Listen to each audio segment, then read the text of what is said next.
Hi there. These daily videos seem to be having big spaces and big gaps between them, don't they? It seems to be, I think it was a week since my last one. I'm not quite sure.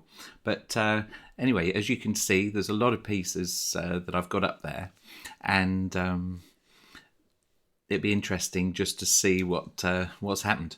You'll see I've started this month and they're very different. I've decided to do more improvisational and then develop something along a theme this month. But anyway, so what we've done is I'll just show you all of February's. You can see that, well, there you go. You've got your 28th, February. Who said that? It's March. So there's March. Thank goodness. Wow. What's going on here? Anyway, so there's March. 31 days plus the audio reel that I've done at the end, and the audio reel is really a mix of the whole month. First 4 bars of each one. Normal pattern, really. It's interesting when you look at this, because there are pieces that are very loud and pieces that are relatively soft. How do you then do the audio reel? And that was something that I've struggled with.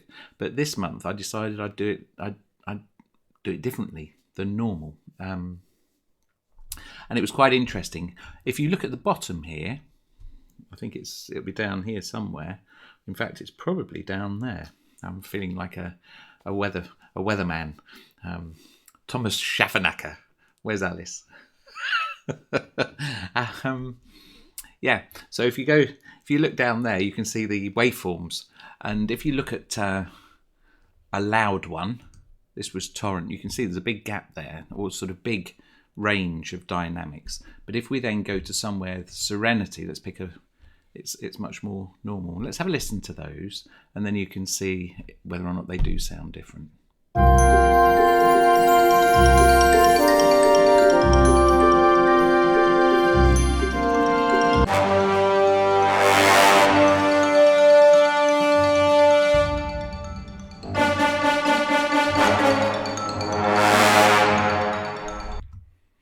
Are they different?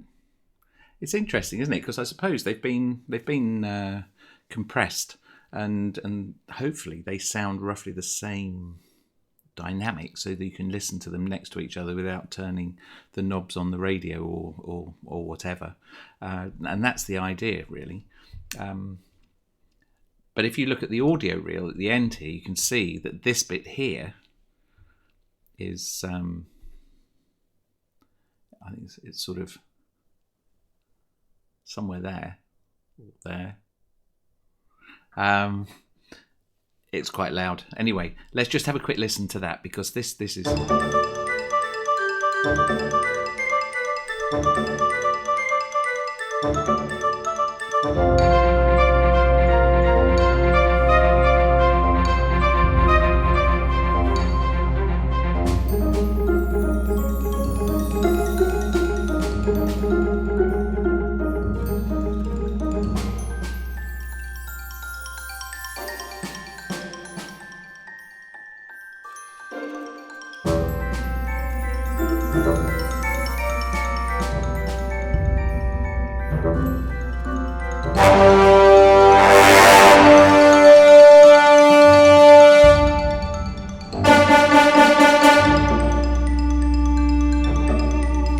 See, that hits you, doesn't it? Hits you between the eyes.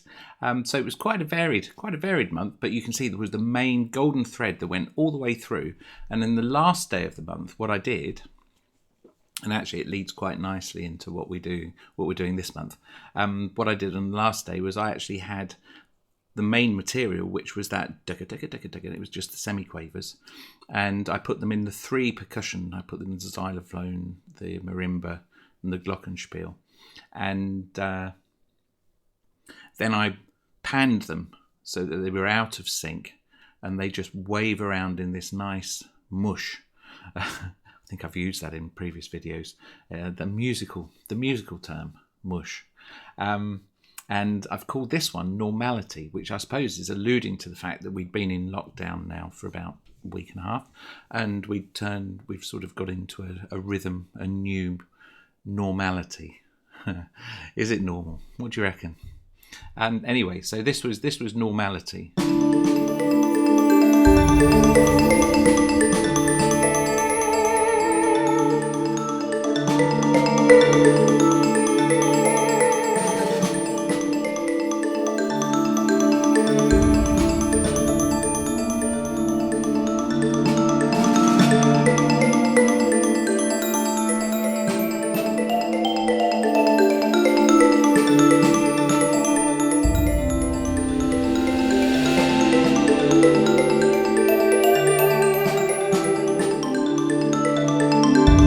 I suppose with that, everything's up in the air, isn't it? So you've got, and and if you think back to a video or so ago when I was talking about suspending the glockenspiel and marimba players from the ceiling and panning them around the stage while the rest of the orchestra is playing, you've got three of them there. Just imagine the visual spectacle of seeing these percussionists being moved around, almost like Cirque du Soleil. With the orchestra below. I'm not sure I'd want to be sitting below with those instruments flying around.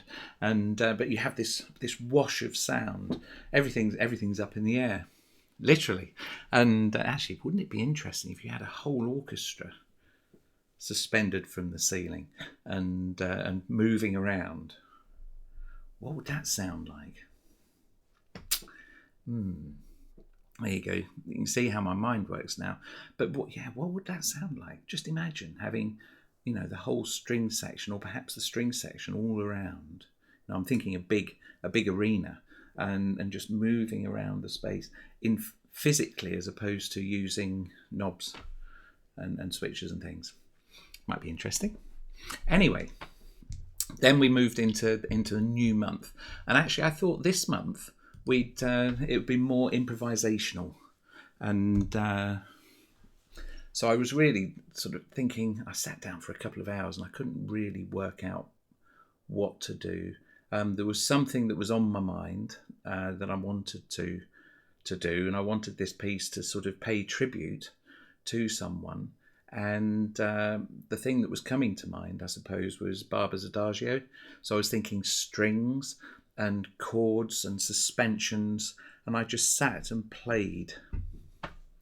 I suppose it's improvisation, but I was enjoying some of the clashes and some of the suspensions, and I created this piece, and it's about 15 minutes long, so I'm not going to play the whole of that now, but if you want to listen to it, try going to my SoundCloud page, and just looking me up on SoundCloud and looking for the 1st of April. And I've called it Reflection, but I've spelt reflection with a PH.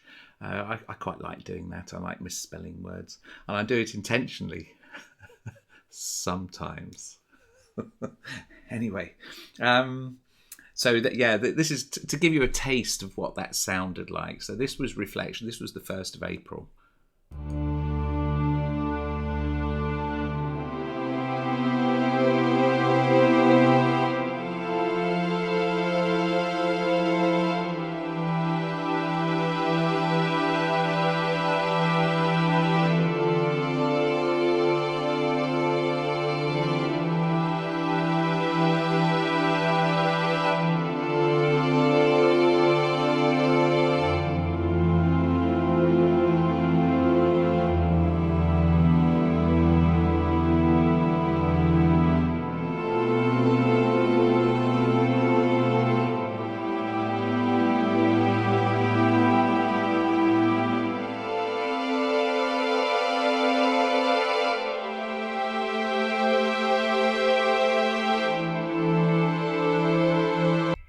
That gives you an idea. Actually, it varies, as you can see from the waveform over there somewhere.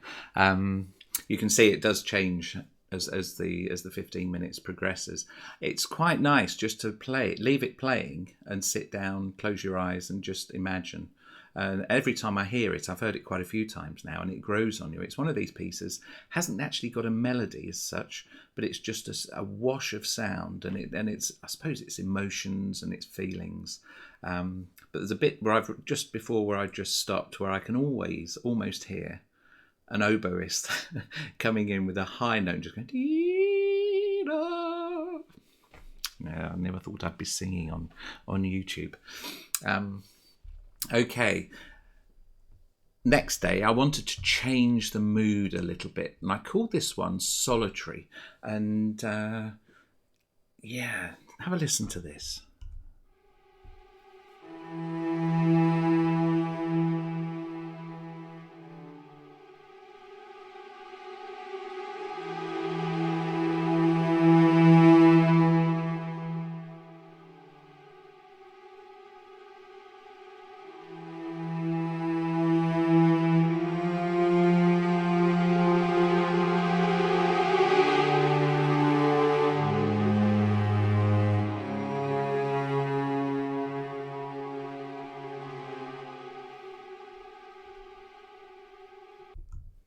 So how did I do that?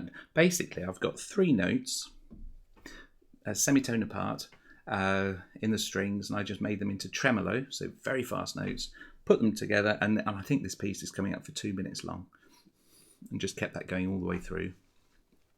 Use some of the volume automation to make it go quiet and loud and quiet and have some dynamic contrast, and then I improvised a cello soliloquy. Really, I called this one Solitary, but actually I was thinking soliloquy, and there's loads of things. Actually, a lot of the names are words that relate to the words that I really want to use, but actually it's all a matter of having, the listener having to work that out.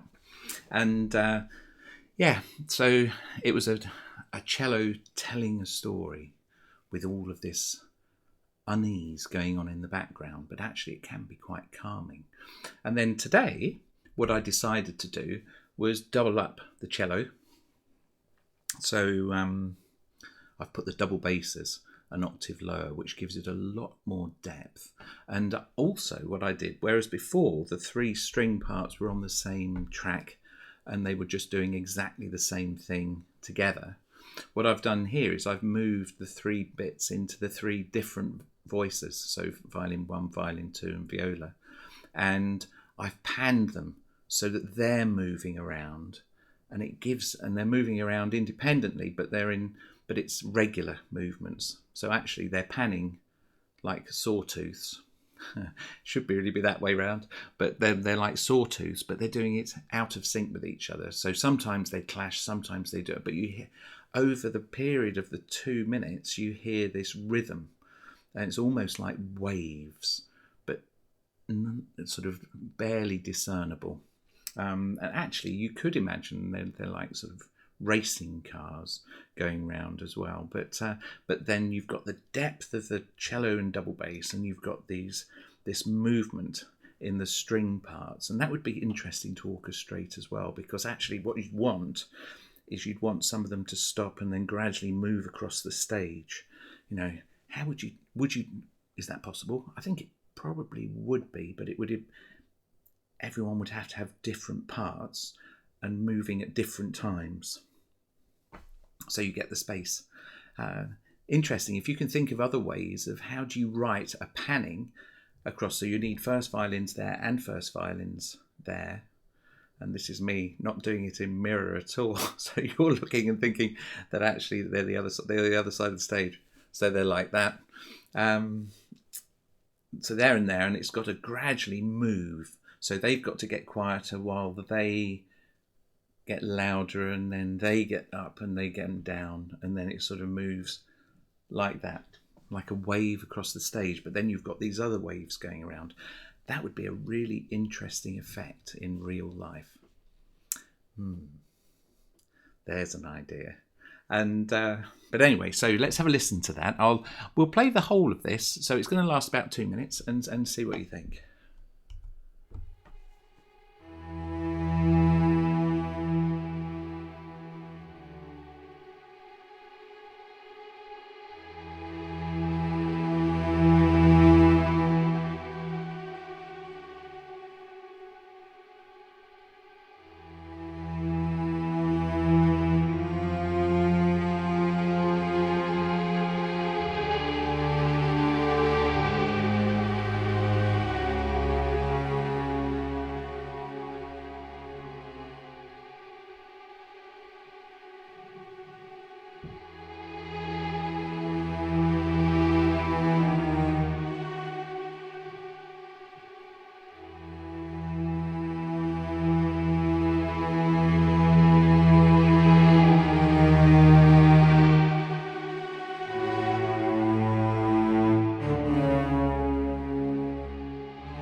So what do you think of that?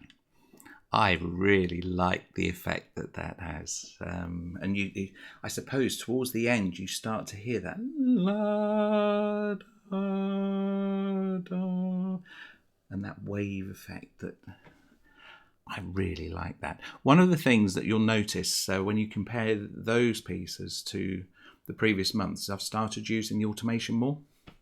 I've been having all sorts of problems with crashes and trying to and deciding whether or not to completely redesign the template. And I've decided. Actually, it took me about 3 or 4 hours yesterday to try and work out what had gone wrong, because the whole thing kept crashing. It crashed about 7 times, wouldn't even open, and that is a nightmare. And in the end, I started using these other libraries, which actually I've had all the time, but I've hardly used. And I think I'm going to start, because there's so much control. And unfortunately, I'm one of these people who's got so many ideas of things that I've had for ages, but never been able to sort of bring into reality or materialize. And doing something like that, the sort of control that you've got is mind-blowing, and actually it would be amazing. One of the pieces that I want to write, to see if perhaps this lockdown period is an opportunity to realise that, or start to realise it. My magnum opus. You never know. Interesting, it's now coming. I can see I'm sort of coming up to 18 minutes now. That's quite a long video, really. What I'd quite like to do is a live video with some interaction, so I can get some comments to bounce back off and have a discussion at the same time. Unfortunately, I tried doing that this afternoon, and for some reason it didn't recognise the camera or anything. So I'm going to have to go and read some of the manuals there. But I think it'd be quite good fun to do that. It'd be quite good fun to do it by myself to start with, and then hopefully if people want to start watching and chipping in, then that would be great fun. It's interesting at the moment. I'm one of these. I'm one of the 750,000 people who volunteered for the NHS. So at the moment I'm on duty, and I haven't had. You'd hear an alarm going off on my phone if anything happened, but it hasn't today, and which is a bit of a relief. But yeah, I like to keep busy, and I like to be doing things. It's what one of my problems is not shutting down. But what do you think? Let me know what you think. Put some comments down below, or send me an email. If you want to listen to these pieces in real, I suppose, all the way through, if you go to SoundCloud and look me up, they're all there, and let me know. And if you want to sort of get in contact, and if you've got some ideas, if you think this sort of music would go really well with one of your projects, get in touch. Let's see what we can do. I think there's some huge opportunities with global collaboration at the moment. In fact, they've been there all the time. And yeah, it'd be really good to get something going. Let me know what you think, and do get in touch, and like and subscribe if you want to see what I come out with next. I quite like these conversational videos. I was talking to my daughter this morning, who's doing videos as a teacher for her class, and she said once she got over the fact that it was just like teaching in a classroom. You know, if you make a mistake, you just carry on. You can't sort of go back and then have to start the recording again and edit and do all of that. It's doing it in real time, and I quite like that approach. Let me know what you think, and let's see where this takes us going forward. That really is quite catchy, even though it's very, very minimal. See you soon. Cheers.